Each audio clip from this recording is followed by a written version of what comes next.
So I want to talk really quickly on stock splits. And since we recently saw Apple and Tesla go through stock splits, I think it's important to talk about what a stock split is and what it isn't. Now, if you think about a stock split, just think about a split being an adjustment in a number of shares. So in the case of Apple and Tesla, we saw what's called a forward stock split, which means they basically just reduce the price of the shares and then increase the number of shares on the open market. Sometimes you'll see what's called a reverse split, which is just the opposite. It's basically increasing the stock price and then decreasing the number of shares on the market. So when you think about a stock split, just think about it being a simple adjustment in the shares. No difference in value on the date that the shares actually go through the split. So what isn't a stock split, so to speak? Well, a stock split is not a discount on shares or a value play if you're buying into those shares. You're simply buying shares now that have one share now has a lower ownership in the company or a smaller piece of the pie in the company after the split. So don't think of it or don't buy it just because it seems like a lower price or a value play. Now, in the recent stock splits with Apple and Tesla, Apple did what's called a 4-for-1 stock split.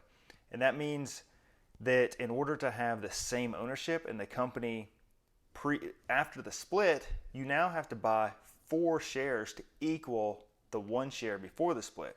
So as you can see, when you're buying shares now, you get a smaller piece of the pie. It's a lower price, but you don't have the same ownership in the case of these splits that Apple and Tesla recently went through. The same thing goes for Tesla. They just did a 5-for-1 split. So that's kind of all there is to the Apple and Tesla thing.